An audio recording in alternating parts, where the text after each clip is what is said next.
ಮಧ್ವ ಪೂಜಿತ ಶ್ರೀಕೃಷ್ಣನ ವಿಶೇಷ ಅನುಗ್ರಹ ನಮಗಾಗಲಿ ಅಂತ ಈ ಸಂದರ್ಭದಲ್ಲಿ ಪ್ರಾರ್ಥನೆ ಮಾಡ್ತಾ ಪರ್ಯಾಯ ಪೀಠಾಧಿಪತಿಗಳಲ್ಲಿ ಒಂದು ರೂಪದಿಂದ ಆಚಾರ್ಯರು ಸನ್ನಿಹಿತರಾಗಿರ್ತಾರೆ ಅಂತ ನಮ್ಮೆಲ್ಲರ ಒಂದು ಅದು ನಂಬಿಕೆ. ಪ್ರಾಚೀನ ಪರಂಪರೆಯಲ್ಲೂ ಅದೇ ರೀತಿಯ ಅನುಸಂಧಾನವಿದೆ. ಈ ಪರ್ವ ಸಂದರ್ಭದಲ್ಲಿ ಪರ್ಯಾಯ ಶ್ರೀಪಾದಂಗಳವರು ನಮಗೆಲ್ಲ ಅನುಗ್ರಹ ಸಂದೇಶವನ್ನು ನೀಡಿ ಆಶೀರ್ವದಿಸಬೇಕು, ಅನುಗ್ರಹಿಸಬೇಕು ಅಂತ ತಮ್ಮೆಲ್ಲರ ಪರವಾಗಿ ಪ್ರಾರ್ಥಿಸ್ತಾ ಇದ್ದೀನಿ. ಯತ್ಸೇವೆಯ ಗುಣಗಣಾಢ್ಯಮಪತ್ಯಮಾಪುಃ ತಂ ಪೂರ್ಣಸದ್ಗುಣತನಂ ಕರುಣಾಮೃತಾಬ್ಧಿಂ ನಾರಾಯಣಂ ಕುಲಪತಿಂ ಶರಣಂ ವ್ರಜೇಮ. ನಿರ್ಮಥ್ಯ ಉಗ್ರಭವಾರ್ಣವೇ ನಿಜಮನೋಭೀಷ್ಟಂ ದಿಶಾಮೀತಿ ಯಃ ಸಮ್ಯಕ್ ಜ್ಞಾಪಯಿತುಂ ಕರೇಣ ವಿಲಸನ್ ಮಂಥಾನಮನ್ಯೇನ ಚ ರಮ್ಯಂ ದಾಮದತನ್ಮಹೇಶರಜತಗ್ರಾಮಶ್ರೇಯೋಲಂಕೃತಿಃ ಕರ್ಮಂತೀಶ್ವರಭಕ್ತಿಬಂಧನವಶಃ ಪ್ರೀತೋಸ್ತು ಕೃಷ್ಣಪ್ರಭುಃ. ಪಾಪಾವಲೈ ಪಾಟನಪಟ್ವಪಾಂಗಃ ಶ್ರೀಪಾಣಿಪದ್ಮಾಂಚಿತಜಾನುಜಂಕಃ ಗೋಪಾಲಬಾಲಕೃಪಯಾ ಸ್ವಯನ್ನಃ ಶ್ರೀಪಾಂಡುರಂಗೋ ಭವತು ಪ್ರಸನ್ನಃ. ವ್ಯಾಸಾಯ ಭವನಾಶಾಯ ಶ್ರೀಶಾಯ ಗುಣರಾಶಯೇ ಹೃದ್ಯಾಯ ಶುದ್ಧವಿದ್ಯಾಯ ಮಧ್ವಾಯ ಚ ನಮೋ ನಮಃ. ಪ್ರಥಮೋ ಹನುಮನ್ನಾಮ ದ್ವಿತೀಯೋ ಭೀಮ ಏವ ಚ ಪೂರ್ಣಪ್ರಜ್ಞಃ ತೃತೀಯಸ್ತು ಭಗವತ್ಕಾರ್ಯಸಾಧಕಃ. ಬುದ್ಧಿರ್ಬಲಂ ಯಶೋಧೈರ್ಯಂ ನಿರ್ಭಯತ್ವಂ ಅರೋಗತಾ ಅಜಾಡ್ಯಂ ವಾಕ್ಪಟುತ್ವಂಚ ಹನುಮಸ್ಮರಣಾತ್ ಭವೇತ್. ಆಪಾದಮೌಲಿಪರ್ಯಂತಂ ಗುರುಣಾಂ ಆಕೃತಿಂ ಸ್ಮರೇತ್ ತೇನ ವಿಘ್ನಾಃ ಪ್ರಣಶ್ಯಂತಿ ಸಿದ್ಧ್ಯಂತಿ ಚ ಮನೋರಥಾಃ. ಶ್ರೀ ಗುರುಭ್ಯೋ ನಮಃ. ಇವತ್ತು ಶ್ರೀಮಧ್ವನವಮಿಯ ಪರ್ವ ಸಂದರ್ಭದಲ್ಲಿ ಆಚಾರ್ಯರ ಪೂರ್ಣ ಸನ್ನಿಧಾನ ಇರತಕ್ಕಂತಹ ಈ ಅನಂತಾಸನ ಸನ್ನಿಧಿಯಲ್ಲಿ ನಾವೆಲ್ಲರೂ ಕೂಡ ವಾಯುಸ್ತುತಿ ಪುನಶ್ಚರಣದ ಮುಖಾಂತರ ನಮ್ಮ ಭಕ್ತಿಯನ್ನು ಗೌರವವನ್ನು ಸಮರ್ಪಣೆ ಮಾಡಿದ್ದೇವೆ. ಶ್ರೀಮದಾಚಾರ್ಯರು ಅನಂತಾಸನ ದೇವರ ಸನ್ನಿಧಾನದಲ್ಲಿ ಯಾವಾಗಲೂ ಸನ್ನಿಹಿತರಾಗಿದ್ದಾರೆ. ಆಚಾರ್ಯರು ಬದರಿ ಕ್ಷೇತ್ರಕ್ಕೆ ಹೋಗಲಿಕ್ಕೆ ಬಯಸಿದ್ದರು. ಅಲ್ಲಿಯೇ ತಾನು ಇದ್ದು ಬಿಡ್ತೇನೆ ಎಂಬುದಾಗಿ ಆಸೆ ಪಟ್ಟಿದ್ದರು. ಆದರೆ ಬದರಿ ಕ್ಷೇತ್ರದ ಅಲ್ಲಿರತಕ್ಕಂತಹ ವೇದವ್ಯಾಸ ದೇವರು ಆಚಾರ್ಯರನ್ನು ನಮ್ಮನ್ನು ಅನುಗ್ರಹಿಸುವುದಕ್ಕೋಸ್ಕರ ಮತ್ತೆ ಪುನಃ ವಾಪಸ್ ಕಳಿಸಿದರು. ಹಾಗಿದ್ದರೆ ಶ್ರೀಮನ್ನಾರಾಯಣನಿಗೆ ನಮ್ಮ ಮೇಲೆ ಎಷ್ಟು ಕರುಣೆ ಇದೆ ಎಂಬುದಾಗಿ ಇದರಿಂದ ನಾವು ತಿಳಿಯಬಹುದು. ನಾರಾಯಣನ ಆದೇಶದಂತೆ ಶ್ರೀಮದಾಚಾರ್ಯರು ಮತ್ತೆ ಪುನಃ ಇಲ್ಲಿ ಬಂದು ನಮ್ಮನ್ನೆಲ್ಲ ಉದ್ಧಾರ ಮಾಡುವುದಕ್ಕೋಸ್ಕರ ಉಪದೇಶವನ್ನು ಮಾಡಿದ್ದಾರೆ. ಅದರ ಜೊತೆಗೆ ಆಚಾರ್ಯರ ಅಪೇಕ್ಷೆಯನ್ನು ನಾರಾಯಣ ದೇವರು ಪೂರ್ಣ ಮಾಡಿದ್ದಾರೆ. ನಾರಾಯಣ ದೇವರು ಅವತ್ತು ಏನು ಹೇಳಿದರು ಅಂದರೆ, ನೀವು ವಾಪಸ್ಸು ಹೋಗಿ, ನಾನು ಅಲ್ಲೇ ಬಂದು ಸನ್ನಿಹಿತನಾಗಿದ್ದೇನೆ. ಇಲ್ಲಿ ಅನಂತಾಸನ ದೇವರಲ್ಲಿ ಬದ್ರೀನಾರಾಯಣ ದೇವರ ಸನ್ನಿಧಾನ ಇದೆ. ಬದ್ರೀನಾರಾಯಣ ದೇವರು ಯಾಕೆ ಬಂದರು ಹೇಳಿದರೆ, ಆಚಾರ್ಯರಿಗೆ ಅಪೇಕ್ಷೆಯನ್ನು ಪೂರ್ಣ ಮಾಡೋದು. ಇಲ್ಲಿಯ ಸನ್ನಿಧಾನದಲ್ಲಿ ಬದ್ರೀನಾರಾಯಣನ ಸನ್ನಿಧಾನ ಇದೆ ಎಂಬುದು ಮೊದಲಿನಿಂದಲೂ ಕೂಡ ಅದು ಪ್ರಸಿದ್ಧವಾದದ್ದು. ಮಧ್ವ ವಿಜಯದಲ್ಲಿ ಪೂರ್ವೇಪಿ ಕರ್ದಮ ಪರಾಶರ ಪಾಂಡುಮುಖ್ಯಾ ಯತ್ಸೇವೆಯ ಗುಣಗಣಾಢ್ಯಮಪತ್ಯಮಾಪುಹು ಅಂತ ಪಂಡಿತಾಚಾರ್ಯರು ವರ್ಣನೆ ಮಾಡ್ತಾರೆ. ಈ ಅನಂತಾಸನ ದೇವರನ್ನು ಪರಾಶರರು, ಪಾಂಡು, ಕರ್ದಮ ಇವರೆಲ್ಲ ಸೇವೆ ಮಾಡಿ ಒಳ್ಳೆಯ ಸುಪುತ್ರನನ್ನು ಪಡೆದರು ಅಂತ ಹೇಳಿ ಈ ಶ್ಲೋಕ ಹೇಳ್ತಾ ಇದೆ.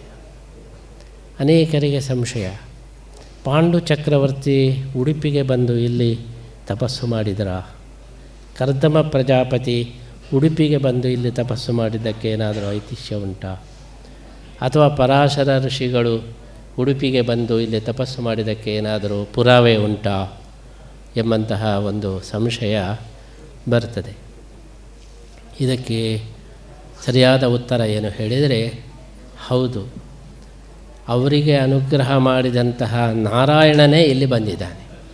ಆದ್ದರಿಂದ ಅವರು ಯಾವ ರೂಪವನ್ನು ಉಪಾಸನೆ ಮಾಡಿದರು, ಬದರಿಯಲ್ಲಿ, ಮಹಾಭಾರತದಲ್ಲಿ ಬದರಿಯಲ್ಲಿ ಪಾಂಡು ನಾರಾಯಣನ ಸೇವೆ ಮಾಡಿದ ಎಂಬಂತಹ ಒಂದು ಉಲ್ಲೇಖ ಇದೆ. ಅಂತಹ ಪಾಂಡುವಿಗೆ ಒಲಿದಂತಹ ನಾರಾಯಣ ಅಂದರೆ ಏನರ್ಥ? ಬದರಿಯಲ್ಲಿರತಕ್ಕಂತಹ ನಾರಾಯಣನೇ ಇಲ್ಲಿ ಇದ್ದಾನೆ ಅಂತೇಳಿ ಅರ್ಥ. ಅದೇ ರೀತಿ ಕರ್ದಮ ಪ್ರಜಾಪತಿಗಳು ಕೂಡ ನಾರಾಯಣನ ಒಂದು ಅನುಗ್ರಹವನ್ನು ಪಡೆದರು. ಉಡುಪಿಗೆ ಅವರು ಬಂದರು ಅಂತೇಳಿ ಅರ್ಥ ಅಲ್ಲ. ಯಾವ ಬದರಿ ನಾರಾಯಣ ಕರ್ದಮ ಪ್ರಜಾಪತಿಗೆ ಪರಾಶರರಿಗೆ ಅನುಗ್ರಹ ಮಾಡಿದನೋ ಅದೇ ಸನ್ನಿಧಾನ ಅನಂತಾಸನ ದೇವರಲ್ಲಿಯೂ ಇದೆ. ಅದಕ್ಕೋಸ್ಕರ ಈ ಶ್ಲೋಕದಲ್ಲಿ ಕರ್ದಮ, ಪಾಂಡು, ಅದೇ ರೀತಿ ಪರಾಶರರು ಪೂಜೆ ಮಾಡಿ ಸೇವೆ ಮಾಡಿ ಫಲ ಪಡೆದಂತಹ ದೇವರು ಅಂತ ಇಲ್ಲಿ ವರ್ಣನೆ ಮಾಡ್ತಾರೆ. ಆದ್ದರಿಂದಲೇ ಆಚಾರ್ಯರು ಇಲ್ಲಿ ಸನ್ನಿಹಿತರಾಗಿ ನಾರಾಯಣನ ಸನ್ನಿಧಾನದಲ್ಲಿ ಇಲ್ಲಿ ಯಾವಾಗಲೂ ಕೂಡ ನಾರಾಯಣನ ಸೇವೆಯನ್ನು ಮಾಡ್ತಾ ಇದ್ದಾರೆ. ಅಂತಹ ಒಂದು ಸನ್ನಿಧಾನಗಳ ಸಂಗಮ ಬದರಿನಾರಾಯಣ, ಅನಂತ ಪದ್ಮನಾಭ, ಪರಶುರಾಮ ದೇವರು, ಅದೇ ರೀತಿ ಅವತಾರತ್ರಯವುಳ್ಳಂತಹ ಆಚಾರ್ಯರು. ಹೀಗೆ ಇದು ದೊಡ್ಡ ಕುಂಭಮೇಳ, ಎಲ್ಲ ಸನ್ನಿಧಾನಗಳ ಮಹಾಕುಂಭಮೇಳ. ಅದು ಅನಂತಾಸನ ದೇವರು. ಜೊತೆಗೆ ರುದ್ರದೇವರು ಕೂಡ ಇದ್ದಾರೆ. ರುದ್ರದೇವರು ಎಲ್ಲ ದೇವರುಗಳ ಒಂದು ಸಂಗಮ ರೂಪವಾಗಿ ಈ ಒಂದು ಅನಂತಾಸನ ದೇವರ ಸನ್ನಿಧಾನ ಇದೆ. ಅಂತಹ ಒಂದು ಸನ್ನಿಧಾನದಲ್ಲಿ ಆಚಾರ್ಯರು ವಿಶೇಷವಾಗಿ ನಮ್ಮನ್ನೆಲ್ಲ ಅನುಗ್ರಹಿಸ್ತಾ ಇದ್ದಾರೆ. ಎಲ್ಲಿ ನಾರಾಯಣ ಇದ್ದಾನೆ ಅಲ್ಲಿ ವಾಯುದೇವರು ಇರ್ತಾರೆ, ಎಲ್ಲಿ ವಾಯುದೇವರು ಇರ್ತಾರೆ ಉಳಿದೆಲ್ಲ ದೇವರುಗಳು ಇರ್ತಾರೆ. ಹಾಗಾಗಿ ಅದಕ್ಕೆ ಪ್ರತ್ಯಕ್ಷ ದೃಷ್ಟಾಂತ ನಾರಾಯಣ ಬಂದದ್ದಕ್ಕೆ ಆಚಾರ್ಯರಲ್ಲಿ ಬಂದರು. ಇದೇ ಸ್ಥಳವನ್ನು ಯಾಕೆ ಆಯ್ಕೆ ಮಾಡಿದರು? ಬದರಿನಾರಾಯಣ ಇಲ್ಲಿ ಇದ್ದಾನೆ ಅಂತ ಹೇಳಿ ಆಚಾರ್ಯರು ಇಲ್ಲಿ ಈ ಸ್ಥಳವನ್ನು ಆಯ್ಕೆ ಮಾಡಿದ್ದಾರೆ. ಹಾಗೆಯೇ ಅದೃಶ್ಯವಾಗಲಿಕ್ಕೂ ಕೂಡ ಇದೇ ಸ್ಥಳವನ್ನು ಆಯ್ಕೆ ಮಾಡಲಿಕ್ಕೆ ಕಾರಣ ನಾರಾಯಣನ ಸನ್ನಿಧಾನದಲ್ಲೇ ತಾನು ಅದೃಶ್ಯನಾಗಿ ಇರಬೇಕು ಎಂಬುದಾಗಿ ಸಂಕಲ್ಪ ಮಾಡಿದ್ದಾರೆ. ಅಂತಹ ಒಂದು ಆಚಾರ್ಯರ ವಿಶೇಷ ಸನ್ನಿಧಾನ ಇಲ್ಲಿ ಇದೆ. ಇಲ್ಲಿ ಈ ಸ್ಥಳದಲ್ಲಿ ಯಾವ ಮೂರ್ತಿಯೂ ಇಲ್ಲ, ಆಚಾರ್ಯರ ಮೂರ್ತಿಯೂ ಇಲ್ಲ, ಬರೀ ಸನ್ನಿಧಾನ ಮಾತ್ರ ಇದೆ. ಇಲ್ಲಿ ನಿಜವಾಗಿ ವಾಯುದೇವರಿದ್ದಾರೆ. ನಾವು ಬೇರೆ ಎಲ್ಲ ಕಡೆ ಮೂರ್ತಿಗಳ ಮುಖಾಂತರ ಮೂರ್ತಿಯ ಪ್ರತೀಕದಲ್ಲಿ ವಾಯುದೇವರನ್ನು ಪೂಜೆ ಮಾಡ್ತೀವಿ. ಇಲ್ಲಿ ವಾಯುವಿನ ಪ್ರತೀಕದಲ್ಲೇ ವಾಯುದೇವರನ್ನು ಪೂಜೆ. ಆದ್ದರಿಂದ ಇಲ್ಲಿರತಕ್ಕಂಥ ವಾಯು ಏನಿದೆ ಅದೇ ಸಾಕ್ಷಾತ್ ವಾಯುದೇವರೇ ಇರೋದು. ಬೇರೆ ಕಡೆ ಭೌತವಾಯು ಇದ್ದರೆ ಇಲ್ಲಿ ಚಿನ್ಮಯವಾದಂತಹ ವಾಯುದೇವರೇ ಇಲ್ಲಿ ಸನ್ನಿಹಿತರಾಗಿದ್ದಾರೆ. ಆದ್ದರಿಂದಲೇ ಐತಿಹ್ಯ ಇದೆ, ಇಲ್ಲಿ ಒಮ್ಮೆ ಮೂರ್ತಿಯನ್ನು ಪ್ರತಿಷ್ಠೆ ಮಾಡಬೇಕು. ಬಂದ ಜನರಿಗೆ ಇದು ಏನಂತ ಗೊತ್ತಾಗೋದಿಲ್ಲ, ಖಾಲಿ ಜಾಗ ಕಾಣ್ತಾ ಇದೆ, ಮೂರ್ತಿ ಪ್ರತಿಷ್ಠೆ ಮಾಡಬೇಕು ಅಂತ ಪ್ರವೃತ್ತಿ ಮಾಡಿದಾಗ ಆಚಾರ್ಯರೇ ಕನಸಿನಲ್ಲಿ ಬಂದು ಹೇಳಿದರು, ನನ್ನ ತಲೆ ಮೇಲೆ ಕಲ್ಲು ಹಾಕಬೇಡಿ ಅಂಥೇಳಿ. ನಾನಿಲ್ಲಿದ್ದೇನೆ, ನಾನಿಲ್ಲಿ ಸ್ವಯಂ ಇದ್ದೇನೆ, ನನ್ನ ತಲೆ ಮೇಲೆ ಇನ್ನೊಂದು ಕಲ್ಲನ್ನು ಹಾಕೋದು ಬೇಡ ಅಂಥೇಳಿ ಕನಸಿನಲ್ಲಿ ಬಂದರು. ಆಮೇಲೆ ಅದನ್ನು ಡ್ರಾಪ್ ಮಾಡಿದರು. ಇಲ್ಲಿ ಮೂರ್ತಿಯನ್ನು ಸ್ಥಾಪನೆ ಮಾಡೋದನ್ನು ಅದು ಬಿಟ್ಟರು ಅಂತ ಐತಿಹ್ಯ ಇದೆ. ವಾಯುವಿನಲ್ಲೇ ಇಲ್ಲಿ ಆಚಾರ್ಯರು ಸನ್ನಿಹಿತರಾಗ್ತಾರೆ. ತನ್ನ ತತ್ವವನ್ನು ತಾನು ತನ್ನ ಇಡೀ ಜೀವನದಲ್ಲೇ ಅದನ್ನು ಪ್ರತಿಷ್ಠಾಪನೆ ಇಲ್ಲಿ ಮಾಡಿದ್ದಾರೆ ಆಚಾರ್ಯರು. ನ ಪ್ರತೀಕೇನ ಹಿ ಸಹ ಅಂತೇಳಿ ದೇವರನ್ನು ಪ್ರತೀಕವನ್ನೇ ದೇವರು ಅಂತ ತಿಳ್ಕೊಳ್ಬಾರ್ದು, ಪ್ರತೀಕವು ದೇವರಲ್ಲ ಎಂಬುದಾಗಿ ಪ್ರತಿಪಾದನೆ ಮಾಡಿದವರು. ಅಂತಹ ಆಚಾರ್ಯರು ತಾನು ಸ್ವಯಂ ಪ್ರತೀಕ ಇಲ್ಲದೆ ಇಲ್ಲಿ ಸ್ವಯಂ ಇದ್ದಾರೆ ಎಂಬುದನ್ನು ತನ್ನ ತತ್ವದ ಪ್ರತಿಷ್ಠಾಪನೆಯನ್ನು ಇಲ್ಲಿ ಮಾಡಿದ್ದಾರೆ. ಆದ್ದರಿಂದ ಕೇವಲ ಶಾಬ್ದಿಕವಾದ ತತ್ವ ಅಲ್ಲ, ಅದನ್ನು ಪ್ರಾಕ್ಟಿಕಲ್ ಆಗಿ ಅದನ್ನು ಪ್ರತಿಷ್ಠಾಪನೆ ಮಾಡಿದ್ದು ಆಚಾರ್ಯರು ಇಲ್ಲಿ. ಹಾಗಾಗಿ ಆಚಾರ್ಯರ ತತ್ವದ ಪ್ರತಿಷ್ಠೆಯೂ ಇಲ್ಲಿದೆ, ವಾಯು ತತ್ವದ ಪ್ರತಿಷ್ಠೆಯೂ ಕೂಡ ಇಲ್ಲಿದೆ. ವಿಶೇಷವಾದಂತಹ ಸನ್ನಿಧಾನ ಇಲ್ಲಿ ಮೂಡಿಬಂದಿದೆ. ಅನಂತೇಶ್ವರ ದೇವರ ಪ್ರದಕ್ಷಿಣೆ ಬಂದರೆ ಎಲ್ಲ ದೇವತೆಗಳಿಗೂ ದೇವತೆಗಳಿಗೂ ನಾವು ಪ್ರದಕ್ಷಿಣೆ ಬಂದ ಹಾಗೆ, ದೇವರ ಸೇವೆ ಮಾಡಿದ ಹಾಗೆ. ಆದ್ದರಿಂದ ಕುಲಪತಿ ಅಂತೇಳಿ ಹೇಳಿದ್ದಾರೆ. ಕುಲಪತಿ ಅಂತೇಳಿ ಹೇಳಿದರೆ ಏನರ್ಥ? ಇವತ್ತೆಲ್ಲರಿಗೂ ಕೂಡ ಕುಲದೇವರು ಅಂತೇಳಿ ಹೇಳಿದರೆ ಅನಂತಾಸನ ದೇವರು. ಇವತ್ತಿಗೂ ಕೂಡ ಪ್ರಶ್ನೆಗಾರ ಹತ್ರ ನಮ್ಮದು ಕುಲ ಯಾವುದು ಅಂತ ಗೊತ್ತಿಲ್ಲ, ಕುಲದೇವರು ಯಾವುದು ಅಂತ ಗೊತ್ತಿಲ್ಲ ಅಂತೇಳಿ ಹೇಳಿದರೆ, ಹಾಗಿದ್ರೆ ಅನಂತೇಶ್ವರ ದೇವರೇ ನಿಮಗೆ ಕುಲದೇವರು ಅಂತ ಎಲ್ಲರೂ ಹೇಳ್ತಾರೆ. ಆದ್ದರಿಂದ ಎಲ್ಲ ಕುಲಗಳಿಗೂ ಮೂಲ ದೇವರು ಅನಂತಾಸನ. ಆದ್ದರಿಂದಲೇ ಎಲ್ಲ ಬ್ರಾಹ್ಮಣರು ಸೇರಿ ಪ್ರಾರ್ಥನೆ ಮಾಡುವಾಗ, ವಿಶೇಷ ಪ್ರಾರ್ಥನೆ ಮಾಡುವಾಗ ಅನಂತಾಸನ ಹತ್ತಿರ ಪ್ರಾರ್ಥನೆ ಮಾಡಿದರೆ ನಮ್ಮದು ಏನಾದರೂ ಕುಲ ತೊಂದರೆಗಳು ಏನಿದ್ರೆ ಅದೆಲ್ಲ ಪರಿಹಾರ ಆಗ್ತದೆ. ಆದ್ದರಿಂದ ಇಲ್ಲಿ ಆದ್ದರಿಂದಲೇ ಕುಲಪತಿ ಅಂತ ಹೇಳುವುದಕ್ಕೆ ಇನ್ನೊಂದು ಅರ್ಥ ಏನಂದರೆ ಮನುಕುಲಕ್ಕೆ ಪತಿ ಅಂತೇಳಿ ಅರ್ಥ.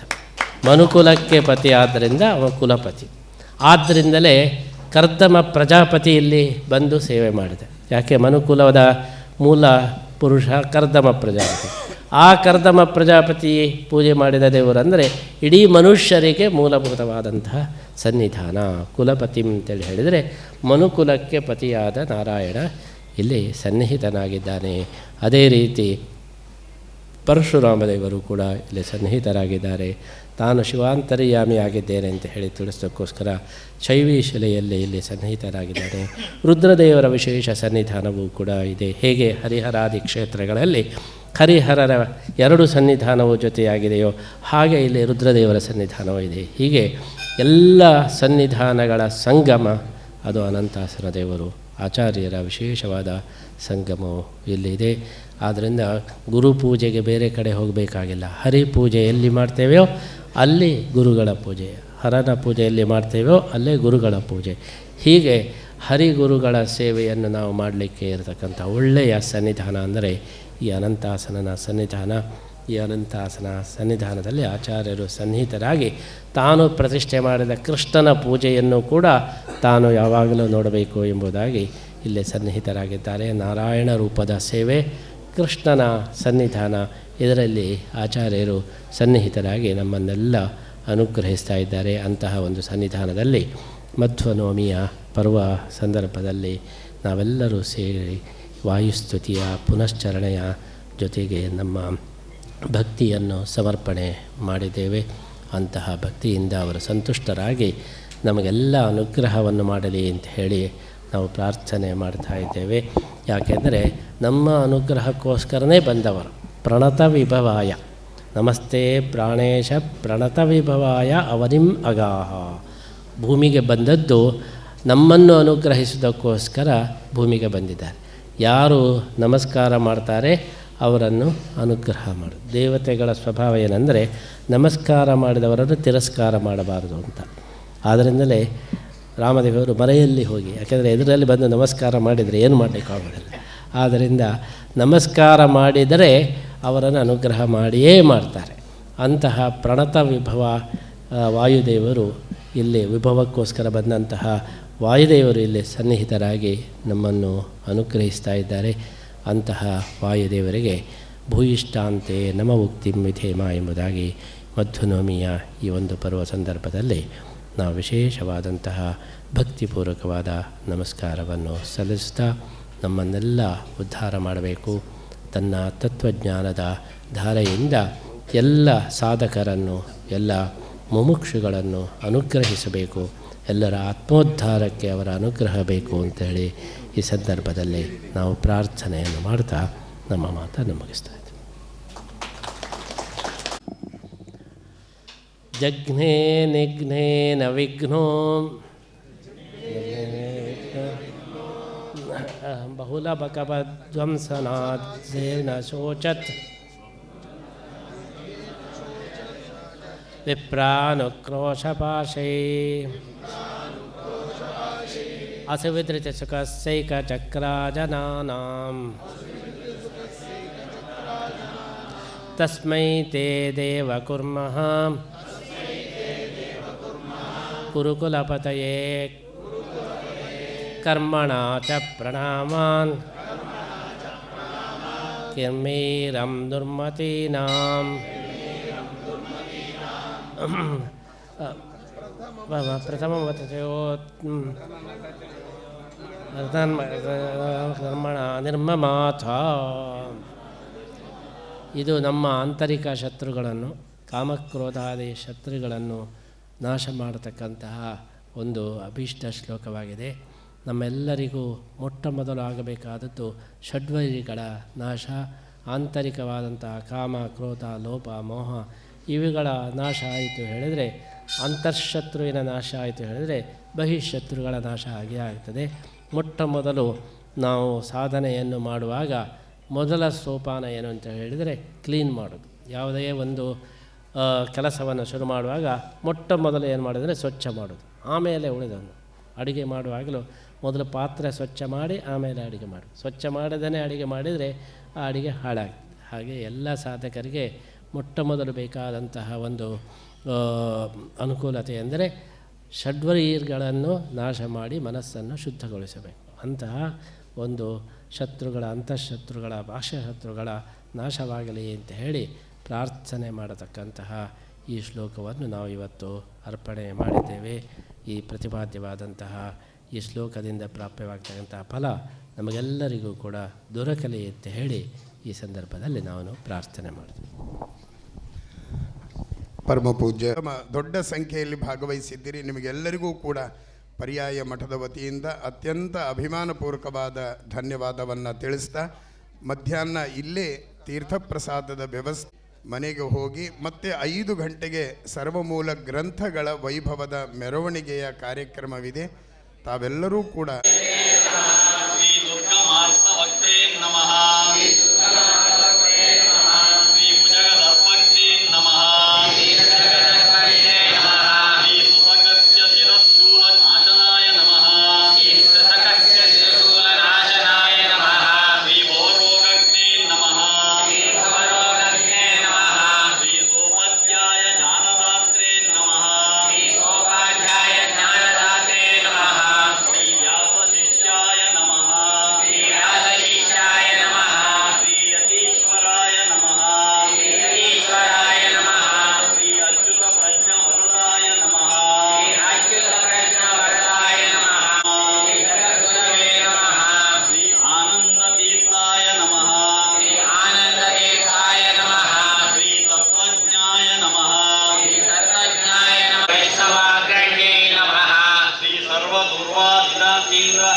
ಪಡೆಯೊಡನೆ ಭೀಮ ವಿಕ್ರಮ ರಕ್ತ ಸರನು ಮುರಿದಿಕ್ಕಿದ ಆ ಮಹಿಮ ನಮ್ಮ ಕುಲ ಗುರುರಾಯನು ಕಿರಿಯೊಡೆದು ಸದಗುರುಗಳೆಂದೆನಿಸಿತು ಹರಿಗಳನ್ನು ಹರಿಗಳಿ ಕರಿಗಳನ್ನು ಕರಿಗಳಿ ಹರಿದ ವೀರನಿಗೆ ಸುರನರಗಳಿಗೆ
Yeah.